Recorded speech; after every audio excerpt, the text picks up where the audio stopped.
So, folks, the government is shut down. Official as of 2.5 hours ago. And, that obviously has some pretty broad and sweeping ramifications. Most noticeably, you are going to see that suddenly fingers are being pointed at one another, and people are saying, hey, it's the Democrats' fault, it's the Republicans' fault. And, who are you to believe? Well, I say, when you see a situation like this, step back and see who has the power. And in this particular situation, the Republicans control the House, they control the Senate, they control the presidency, and they can effectively do anything they want. Their main roadblock is that they need a handful of Democrats to agree with them in order to even allow the Senate to vote on this funding. And the issue is that Democrats have finally stopped playing patty cake and are actually playing politics. So, what does that mean? Well, essentially the Democrats are going to bat for healthcare. They want, if they are going to give their votes, they want something in exchange. And the thing that they want in exchange is essentially the Medicare, Obamacare funding and subsidies for people's insurance premiums. Because, I think Bernie Sanders really sums it up well here. Let's take a listen. He was talking about this going into the shutdown about 4.5 hours ago. 5 hours ago? Solution. What these guys have said, it's my way or the highway. This is the way it's going to be. And that is kind of what Trumpism is about. That's that authoritarian tendency that we're seeing in America right now. So are you telling me you're willing to vote no every time Leader Thin Damn right. brings this I up? am not going to allow. Let me be clear. All right? You can quote me on this. You can quote me on this. We say in Vermont, till the cows come home. I will not let tens of thousands of fellow Americans die because they're thrown off of health care. In my state, people cannot afford a doubling in the health care premiums. We are already paying the highest prices in the country for health care. People just can't afford it. And what the Republicans have got to do is go into their hearts and go back into their constituents. Ask their constituents in Louisiana, where Johnson is from, do you think it's a good idea to give $1 trillion in tax breaks to people like Bezos and Musk and Zuckerberg, the richest people in this country, in order to throw people off the health care they have? I think the answer will be a resounding no. So I hope the Republicans develop a sense of morality, listen to the people of America, and do the right thing. I mean, that is ultimately what this comes down to, right? If Republicans are allowed to cut the health care of this country beyond the bone, what is going to happen? And we know this because we've lived through a time period where people did not have this funding. People did not have the Medicaid. People did not have the Medicare. We saw what happened. And what happened is tens of thousands of people died every year of preventable illnesses. And, we should all understand that basically what Republicans are doing right now is trying to say, you Democrats, you evilly want people to have health care. How dare you want tens of thousands of people to live instead of die? Oh, you dastardly Democrats. You guys understand that, right? This is literally, when Republicans say it's the Democrats' fault for a shutdown, the evil act that the Democrats are being accused of right now, and that Republicans are not budging on, is that Democrats want people to stay alive and not die. And Republicans are saying, well, look, if grandma needs to be fed into the wood chipper so Jeff Bezos can make another $50, get that wood chipper started. And it really does boil down to being that simple. A lot of people might try and bullshit you about this government shutdown being more complicated. And yes, there are more things going on in the bills, scarier provisions and riders that have been added. But at the end of the day, it's a pretty easy issue because all of the bad shit that got put together by Republicans, Democrats want to take out so that it doesn't kill you. And, remarkably, despite Chuck Schumer's instincts, and I'm sure all of his instincts are telling him to compromise, because that's just kind of the weak-spined individual he is, he held the line. And I think that is unequivocally a good thing. So here is AOC, about a minute and a half from her hour and a half long Instagram live stream. I'm still going to work on getting the full thing, but here's just a small clip of it. They've been messing up so bad that they have to rehire a bunch of people that they just fired. And he's going to say that he's going to fire them again? Like, at some point, we got to call these people's BS for what it is. Like, you can't believe every single thing that a con man is going to tell you. Like, we cannot live in perpetual fear of these clowns. They are clowns. They are beclowning themselves. Yes, they are authoritarian. Like, multiple things are possible at the same time. Yes, they are abusive. They are authoritarian. They are screwing people over. I mean, everything. I mean, people were talking about prices under Biden. Have you seen the price of anything right now? It's gotten 100 times worse. Girl, the tariffs. Like, people cannot afford life right now. Way worse than times before. And so we need to be alert. We need to be aware. We can be concerned, but we cannot give them our fear, even when it is a scary time. We have to understand that they are both simultaneously brutal and ridiculous. Like, this is both of these things happening at the same time. And that's true. You know, like, they are attempting to do an authoritarian takeover, and they've no idea what they're doing. You know, this is like, when did she record this? Like an hour ago. But you guys have to keep in mind, like, this is like if 3 kids in a trench coat tried to do authoritarianism. You know, like they're just wobbling all over it and like, no. See, my good sir, I'm definitely over 17 years old. I can see that R-rated film. Oh, hey. No, I can see that film with the vampires and the nudie breasts. Except instead of trying to order a ticket for an adult film, they're trying to do authoritarianism. So it's a little bit different. The stakes are a little bit higher, and I just gotta throw out there, we are in scary times. Today made me feel a lot less afraid of these clowns, and we'll talk more about that as we go through today's show. But the government is shut down now. What are some of the consequences that Republicans are talking about? Well, notably, here's Donald Trump. Inch closer to a government shutdown. This morning, you said you might do a lot of layoffs. If DOGE is already reducing the federal workforce, why is it necessary to link more federal jobs cut to a shutdown? Well, the Democrats want to shut it down, and so when you shut it down, you have to do layoffs. So we'd be laying off a lot of people that are going to be very affected, and the Democrats, they're going to be Democrats. As you know, no country can afford to pay for illegal immigration. Can we Health care for everybody that comes into the country, and that's what they're insisting. And okay, all right. So just gonna stop you right there. So one, the substance of the question is essentially, didn't you already fire everyone? How are you going to fire more people? And he's just like, well, you know, when you have a government shutdown, you have to fire people, which no, you don't actually. Most of the government shutdowns have not involved firing government workers. So like that's one thing. But another thing is he then goes on to say the people who are going to be fired are all Democrats.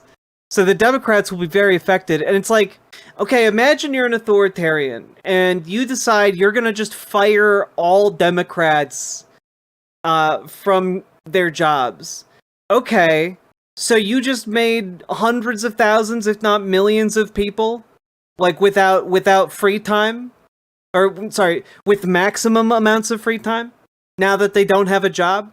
And I just want to point out we're about to go into like an organizing season of like people being able to go out to protests, and you want to have a bunch of highly motivated, incredibly angry people out of work during that time as prices rise at unsustainable levels. All right. I mean, it's a move. Yeah, like I just want to throw out there, not the best idea if you're an authoritarian to just openly say we're going to target our political opponents, and you make such an empty, baseless threat that, of course, you can't back up. And if you did, it would cripple your ability to actually do the authoritarianism. Because AOC pointed it out right at the beginning of that clip. They have fired so many people that they have now actually had to hire back people because they fired the people who knew how to do the job. Like, these people are trying to be like, oh, well, if the government shuts down, we'll have to cut, these programs that keep children fed. And it's like, no one is making you do that. No one is making you do that. You're doing that because you've always wanted to cut those programs, And you would have cut those programs anyway, right? And I just gotta say, I'm shocked. I'm shocked because Democrats, for the most part, voted down a clean continuing resolution, which was like the Republican olive branch was, what if we keep everything, but we do this a month later? Which is not a really compelling counter-negotiating offer. Yeah, let's see. The upper chamber voted 55-45 on the Republican-led proposal Tuesday night, which needed 60 votes to pass. Only two Democrats, Senator John Fetterman and Catherine Cortez Masto, voted with the GOP for the measure, along with Angus King, independent of Maine. And I just want to throw out there, maybe we should primary those three. Just throwing it out there, we should be primarying John Fetterman at the soonest given opportunity. And we should be primarying Catherine Cortez Masto. I remember watching her win her district on the election and being really excited that a Democrat won, but she is very prone to stabbing the party in the back, which is crazy. And Angus King just really can't be relied on for much of anything. Just be aware, those are the people who flipped. And let's take a look here. Democrats say they cannot support the GOP funding extension until Republicans agree to concessions on healthcare policy. Republicans have said they are willing to negotiate on Democrats' chief demand, an extension of Affordable Care Act subsidies put in place during the coronavirus pandemic that will otherwise expire at the end of the year, but not until the government is open again. Well, we'll see who blinks first, I guess. Yeah, government employees are going to either have to work without pay or 750,000 of them are going to be furloughed every day. It's going to be rough. Schumer and Jeffries said they raised several key requests with Trump during the meeting, extending subsidies for people on insurance through the Affordable Care Act marketplace, which expired at the end of the year, preventing the administration from making unilateral decisions on federal spending, which that should have been done by the courts, but thanks, John Roberts, now Congress has to attempt to do something. Democratic leaders said that their requests must be included in the funding bill, and that the White House must guarantee that it will not unilaterally cut healthcare funds later. Thune said Democrats needed to keep the government funded during any other negotiations. I also just have to say, like, what guarantee would this president, would this White House actually keep? What guarantee could Donald Trump, the guy who has betrayed friend and foe alike, what promise rather could he possibly give that could be believed? Because I don't believe that man farther than I can throw him. All right? And I cannot throw that man at all. Also want to throw out here, yeah, a negotiated solution didn't seem likely at any point Tuesday. Adding to rising tensions on both sides, Trump had posted a fake video with racist tropes of Schumer and Jeffries at a news conference outside the White House to his Truth Social account, with Schumer saying things about benefits for immigrants that he hadn't actually said, and Jeffries wearing a sombrero he hadn't been wearing as a Mexican folk song played in the background. God. It is truly embarrassing that is where our policies are right now. That is where our politics are. you know? So we got all that going on. I am curious. I don't know the answer to this. Do ICE agents get paid during a government shutdown? Because if the answer is no, that would genuinely be hilarious. They don't get paid? Hell yeah.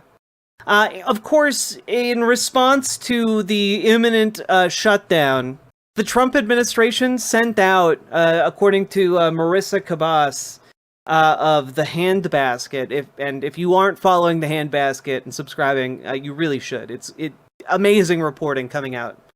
But Donald Trump has mandated that all federal agencies send out emails to their employees blaming Democrats for the shutdown. So that's where we're at. We are at, like, Donald Trump is weaponizing everything he's got to try and bring Democrats to heel. And my hope is that they will continue this type of pressure for the next at least 18 days, we'll say. Because what's in 18 days? It's no King's Day, baby. It's no King's Day. If we have a, 2.5 week long shutdown, and October 18th rolls around, you are going to see some crazy shit. Because last I heard, No King's Day 2 is on track to be even larger than the first No Kings. And, I'm real excited. I'm real excited to see, especially if there is a government shutdown, what the response is from Republicans after they see what's coming on the 18th. Okay? Okay. So what it looks like is that ICE agents do get paid during a government shutdown. However, they are back paid. So they are not paid during during a government shutdown. So they will eventually be paid for all of their time during a shutdown, but until the shutdown ends, they do not get a paycheck. The stock market should have already gone way down. We are in a bubble. Oh yeah, the bubble is entirely propped up by AI. Would that still hurt ICE? I mean, it wouldn't be nothing. But that's part of the pressure of a federal government shutdown, right? Like, employees are upset they're not getting paid or not able to work, and that results in pressure on politicians to get moving on a deal. So a lot of this is interesting as hell. I want to draw your attention here to this Chris Hayes interview with AOC from about 5 hours ago. And I think, again, just kind of gives you an idea of where negotiations stand right now. Tonight, the federal government is expected to shut down. It'll be the first government shutdown since the last time Donald Trump was president. A new poll by NPR, PBS, and Marist shows that if the government does shut down tonight, which we fully expect, Americans would blame Republicans more than Democrats, with 38% of respondents blaming Republicans, 27% blaming Democrats, and 31% blaming both parties. Meanwhile, the president today said from the Oval Office that Democrats are to blame, warned that he would use a shutdown to his political advantage.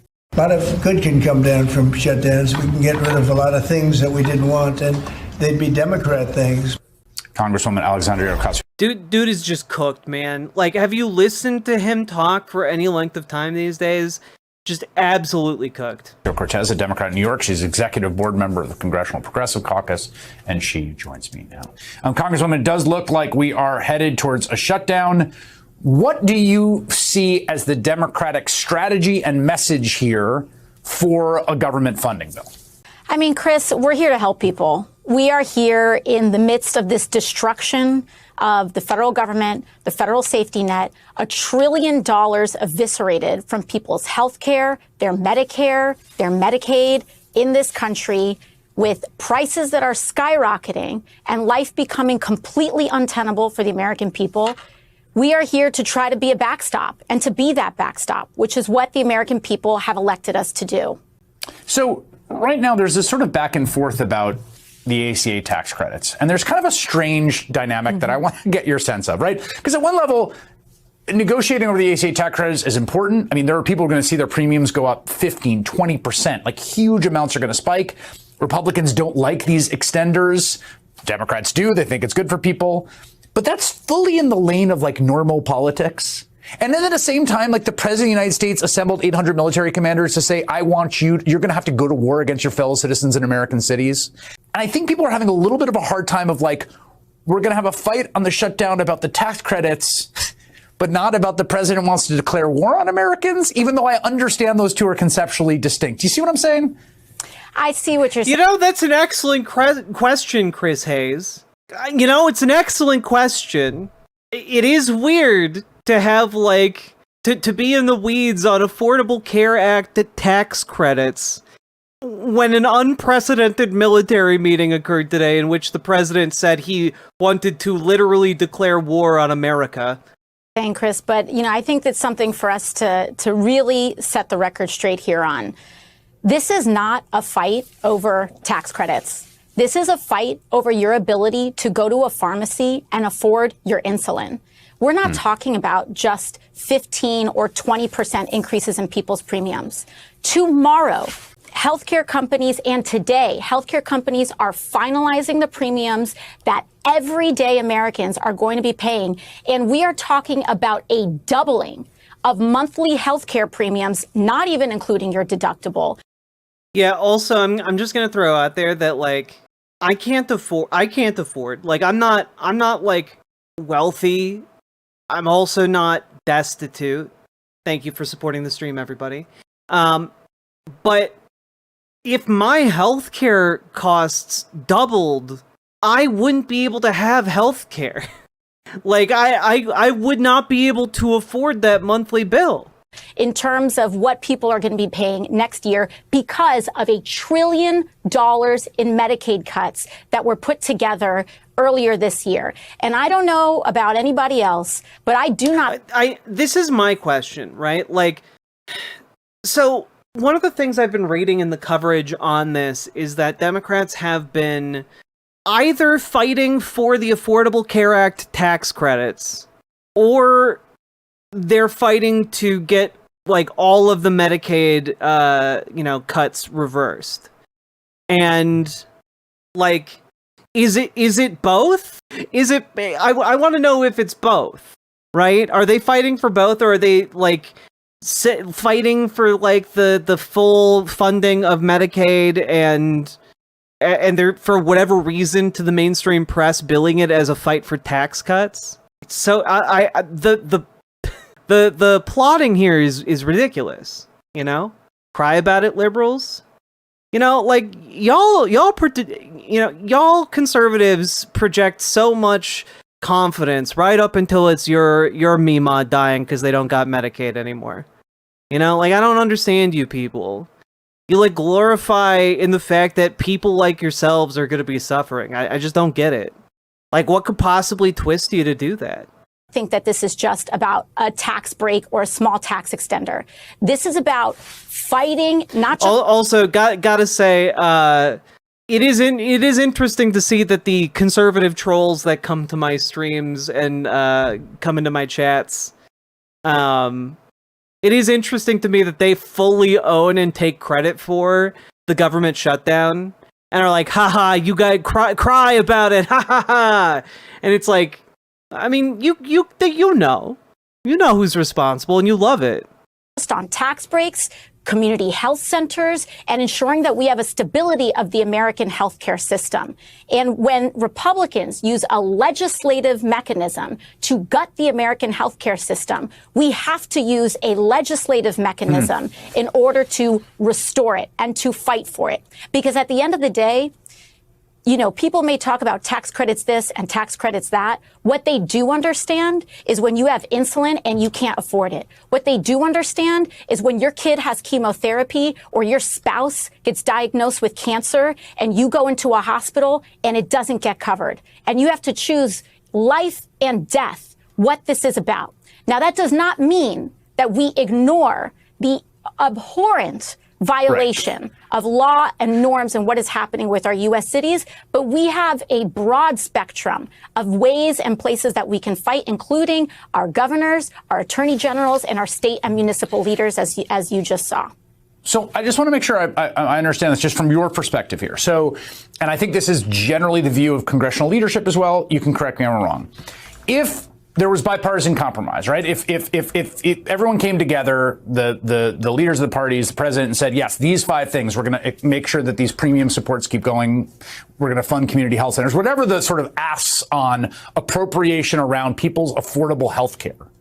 If those were met, Democrats would be a yes. Like, that is the box that this is happening in, as opposed to we can't fund a Department of Justice that prosecutes political enemies or whatever else might be out there. Well, let me tell you, Chris, the mechanism by which that deal is locked is not just about agreeing in concept on tax credits. We need to do it with no tricks, no games, and no backdoors, which includes recisions. And when we talk about recisions, that is the mechanism that... Also, can we just talk real quick? I know that on the one hand, we don't need to talk down to voters, but on the other hand, people aren't tuned into politics. A lot of people don't know what recisions are. And basically what it means is that the president of the United States has been, not spending money, has been clawing back money that has already been given to agencies and saying, wait a minute, no, you guys can't have that. You can't have that money. We know we already gave it to you. You can't have that money. It's our money now. So it's basically if somebody handed you your paycheck, your boss hands you your paycheck, and then the next day it was like, hey, you know how I gave you your paycheck? We actually need you to give back your paycheck. It's okay if you bought something from the vending machine the other day. Just whatever you got left over. Whatever you got left over, give it back. You have to give it back. It's the law. And that's what a rescission is, except, for government agencies. So we're talking not just one paycheck, we're talking billions of dollars. The federal government is using to gut and destroy rule of law across the board. So we are fighting. No, I don't think you need to talk down to voters. I just think you need to start from an assumption that people don't have an inbuilt understanding of some of the terminology. Just explain it as you go. Fighting to ensure that healthcare is protected for every American. But the way that we do that... Yeah, also, a rescission is, of course, a little bit bigger of a deal because when Congress appoints money to be spent in the budget, it has to be spent. The Constitution mandates that money be spent. And a rescission is, honestly... supposed to be in extenuating circumstance that the federal branch can step in and not spend that money and actually claw it back, but the Trump administration has just been using that power willy-nilly, and it is destroying the ability of our government to function. Also, it is destroying the absolutely vital separation of powers upon which our democracy relies.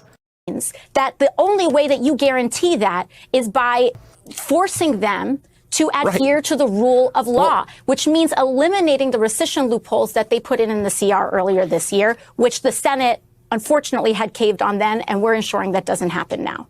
Yeah, the quick 10-second version for people that haven't followed this is that, you need 60 votes to get the filibuster to appropriate funds for the government, but they can pass a rescission, which is to claw back some of the money already agreed to by 50 votes. So they have this kind of cake and eat it too model where it's oh yeah, we'll come together, we'll pass a bipartisan appropriations bill, and then when we've done that, then we'll go and get rid of the stuff we don't like, which just seems like an insane way to negotiate. It's no way to negotiate. And again, we don't even have to get into the technicalities of this. But what is important to understand is that the way that you honor an agreement and the way that we honor our fight for health care and to define and to also protect everyday Americans' ability to afford their health care, to cover their kids, to defend Medicaid. Those are the same mechanisms that we use to defend our rule of law, to defend the federal workers that we are trying to protect in this shutdown.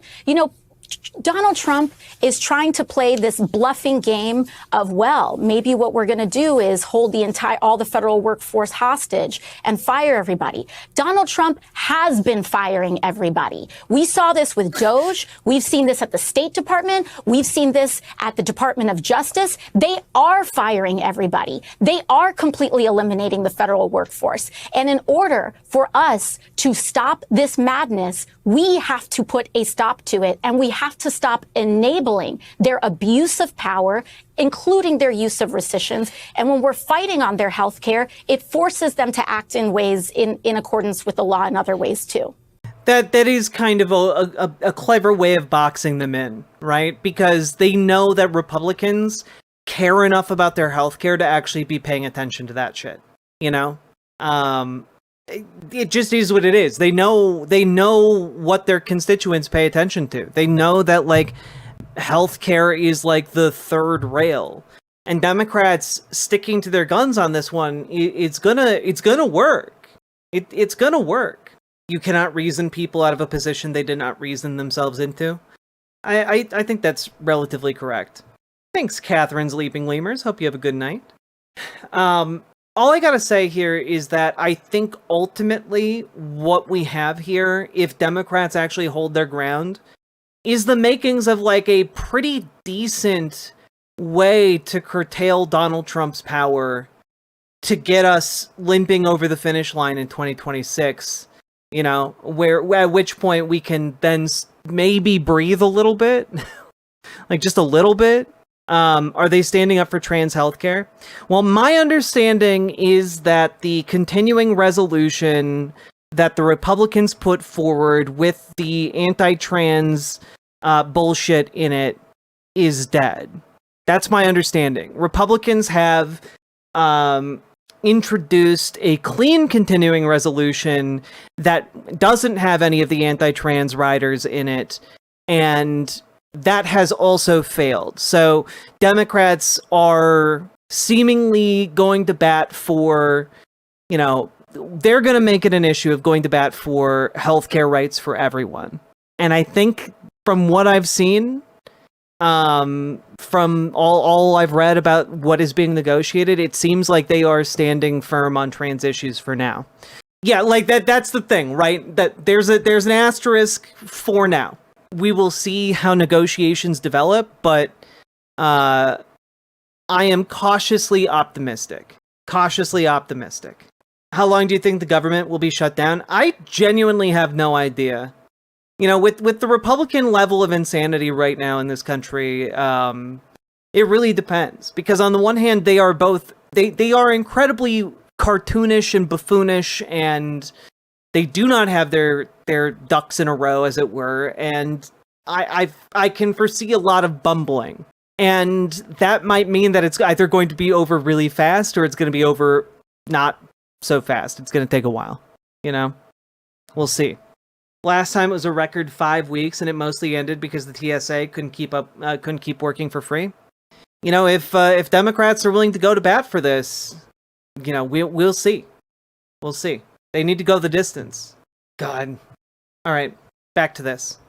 Let me ask you this. There are some people I have seen who have the following theory of why Senate Democrats have not cut a deal where they give 8 votes and you know, move along. And that is that Chuck Schumer is worried about a primary challenge from you and is worried about the politics to his left flank. And so because of that worry about a primary challenge, he's going to shut down the government. Ergo, it is AOC's fault that the government's shutting down, or that you're somehow the kind of fulcrum of this. And I want to just ask you straight up, like, are you planning to primary challenge him? Do you think that's why he's doing this? This is so not about me in this moment. This is about people being able to insure their children. And yeah, I will. She's not going to engage on that topic right now. Like, come on, Chris. Say, because I saw some senators speculating about this, and I saw some Republican members of Congress saying it's still a good question to ask. I'm not knocking Chris for asking that question, but like, yeah, we all know how she's going to respond to that one. oh, well, if we have this shutdown, it's because of AOC. Well, if that's the case, my office is open and you are free to walk in and negotiate with me directly. Because what I'm not going to do is tolerate 4 million uninsured Americans because Donald Trump decided one day that he wants to just make sure that kids are dying because they don't have access to insurance. That's what's not going to happen. And so if those senators think that we're having a shutdown because of me, they're free to enter my office and negotiate, because what we're not going to do is allow all of millions of people in this country to not be able to afford their insulin and their chemotherapies. Whoa, whoa, whoa, AOC usurping Chuck Schumer's power already? Whoa, looks like Chris Hayes got that scoop he was looking for. Breaking news! AOC calls for negotiations with her personally. To be fair, Chris is the only actual journalist left to cover MS News. I mean, that's true. Like, MSNBC has fired basically all of the people who actually gave a shit, you know? Also, Sake Tanuki, thank you for the 5 Tier 1 subs. Very much appreciated. So come strike a deal with me if that's what they really think is going on. There is, over the last week, it seems a lot of people, and I include myself among them, feel like a sort of rising sense of alarm about the aggressiveness of the sort of authoritarian aspirations of this government, essentially firing a U.S. attorney to replace him with a patsy who will indict a political enemy. The continued threat of using the military on American citizens, the ordering the troops to Portland and then backing up because it was 5-year-old B-roll. I don't know. Do you feel the same way over this last week or two? Does it feel like continuity to you? Are there conversations in your caucus about what this last week has meant? I think there's two things that are happening at once, and this is something that's very important for people to understand. One, there absolutely is an unprecedented abuse of power, destruction of norms, erosion of our government and our democracy in order to prop up an authoritarian style of governance. That is happening. However, they are weaker than they look. And it is important that we remember that, because what they rely on is the impression of power, the perception of inevitability, in us giving up in advance to say, oh, what's going to happen if I stand up, etc. Nothing's going to happen.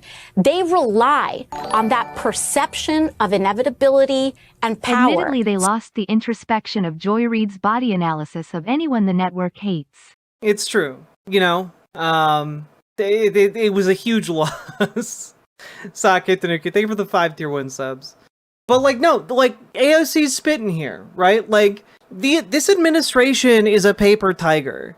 You know, Sandwich Hero might have lost his job, but he wasn't indicted. You know, like, we actually have a lot more power than we give ourselves credit for, and that plays into this administration's aspirations. When you act as if the law doesn't matter, you only empower and embolden them to break the law more. You know, we must collectively act in order to support our ailing and decrepit institutions such as they are, because in protecting them, we might also change them into something that works for us rather than against us. And I think that that's really one of the takeaways here, is that if you want things to get better, you have to actually get into the shit.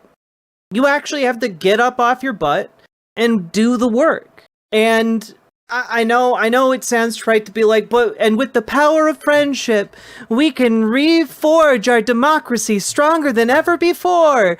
But like, sometimes stuff like that is just true. You know, like sometimes when we all pitch in together, we can in fact do great things. That's honestly kind of the entire premise of human society as a whole. It's that when we all work together, we can achieve far more than any one of us on our own. And so when we talk about this and people act like it's a foregone conclusion, guys, people have been banding together and organizing in far worse situations than us right now. And it is scary. For sure, it's scary.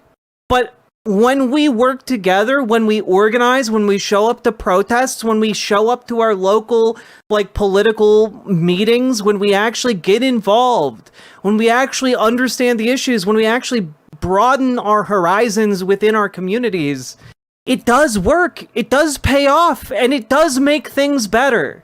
You know, like one of the stories from when I was getting started, like 4 years ago or so, I just vividly remember a story that came out, I think it was from Wisconsin, about like one guy on a city council who like went on a tirade and got like the city council to allow the senior center to be open to the unhoused, because temperatures were going to be dropping to like, wind chill of like negative 40 degrees, right?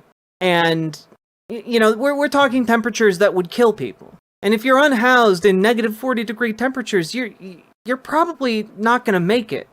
And when we tend to think about issues on the local level and organizing on the local level, we tend to think small. Like the only issues that can matter are on the national level, but it matters intensely to the people in your community for whom these issues are life and death. It matters a lot. And so I guess what I'm trying to say here is like, we need to stand up not just against authoritarianism, but for our communities. Because when we stand up not just against the overarching problem, but for our immediate improvement and betterment, we also can achieve great things for, people around us. And I think that that's really beautiful. And I think that that's really motivating. And I think reframing how you try and why you try around not just, almost abstract concepts on a national scale that you can hardly even conceive of, but reframe it into tangible local issues. Because when you reframe it that way, then suddenly concrete action springs into view. So anyway, sorry to go on that little tear. So that people comply in advance and acquiesce in advance. Also, wait, Sake Tanuki, what was this? Thank you for the 2 tier 1 subs. Saw this gem in Cape Cod. Are you wicked pissed and ready to organize? Protect each other. Sign up for Luce's Ice Watch Network to directly help when ICE is spotted in our communities at loosemass.org. Build the resistance. Join Mass 50501. Oh, 5051. Just here visiting. Find your state 5050.1. I love to see it. Genuinely, folks. Sometimes just putting up posters in your community to let other people know when the next big protest is, that is great work. Helps organize folks who are not plugged into what events are happening. Jack, as a New Englander, I'm personally offended by this accent you're putting on. Do I need to do like the radio announcer voice? Like, breaking news! You can do much more at the local level. Just show up to a zoning committee meeting. You can do so much at the local level. Just show up to zoning committee meetings and other meetings like that. You will probably be the youngest there. It's true, and they will be excited to give you power, because that is how these groups work. Also, Irascended Kitten, thank you for the $3 dono. The Iowa governor is threatening teachers' license and jobs if they don't let ICE in. Well, he can eat their entire ass. Like, any teacher worth their salt is letting ICE into their classrooms over their own dead bodies, Like, you want masked thugs coming into your child's classroom to apprehend children? Fuck no. Teachers would rather die than let that happen. And give up in advance. And at the end of the day, Donald Trump is at record levels of unpopularity in his tenure. The Republican House is at record levels of unpopularity. They are underwater across the board, and they know it. And that is causing them to double down in public, but it is backfiring. That is why, whether it's a shutdown, whether it's all of this, they want us to blink first. And we have too much to save. Protecting people is too important a task for us to give up before anything even starts. So they may want to send people in, but these National Guardsmen do not want to be turned against their fellow Americans. We're seeing this here in Washington, D.C. It is an insult. Donald Trump is insulting the service members of this country by putting them on these silly tasks that they themselves do not want to be enforcing. And so we have to understand that standing up matters, that our voice matters, to not give in to this cynicism, because that is what they rely on in order to perpetuate this idea that they are that they have total immunity from consequence. They will experience the consequences of this, but we have to be the consequence, which is why we have to stand tall right now alongside everyday Americans who want us to be standing up right now as well. Honestly, excellent point to end on here, because ultimately what she says is true. Donald Trump is one of the least popular presidents ever. People fucking hate his policies. People hate, like, even in the Republican Party, like, discontent among Republicans went, young Republicans specifically, went from 30% to over 60%. Like, it doubled to 60%. Like, that's crazy. Within the span of a handful of months. And, like, on top of that, it's only going to go down from here. There's nothing he can do in the process of doubling down that is going to make him more popular. And like all fascist movements, this is one that is bound to crash and burn, right? Like, we oppose it because we have to, but also we need to oppose it knowing that we are going to win. We are going to stand victorious over these people. And when we do, it is not simply enough for us to say, look, we were right. All's well that ends well, and then, like, walk off and do fuck all about it, right? Because what needs to happen to ensure that people like this never run this country again and never hold any kind of power like this over us again is we need to have alternatives. We need to have ideas, especially on the local level. You know, and I know that there are wonderful policies coming out of every corner of America at any given time. You know, the ideas of, like, municipal grocery stores that have been pioneered by, you know, small rural American towns that have bought, like, the last remaining grocery store because it was about to collapse because mom and pop were about to retire, right? And that saved the town. These are ideas that have been proven tried and true. You know, New Mexico, you know, everything that is happening right now, New Mexico is trying to pass free childcare for every person in the state, you know? Like, that's incredible. That's wonderful. Better things are possible, but we need to be aware of that, not just in the abstract, but we need to be aware of it when we are engaging locally. We need to be aware of it when we are getting involved politically right now to oppose fascism. We need to be aware of things that we believe are good ideas to try on the local level, because when we are involving ourselves in the local political scene, that means we're also building up power locally to change things for the better. You can do more than just oppose fascism when you organize. You can oppose fascism and build something better in the ashes of the old. Right? This is what our movement is about. It is about opposing authoritarian fascists, and it is also about building up a new world that is better than the one that led to this fascist hellhole in the first place. So go to your local city council meetings and figure out what is happening in your city. Figure out what is going on, what is being debated.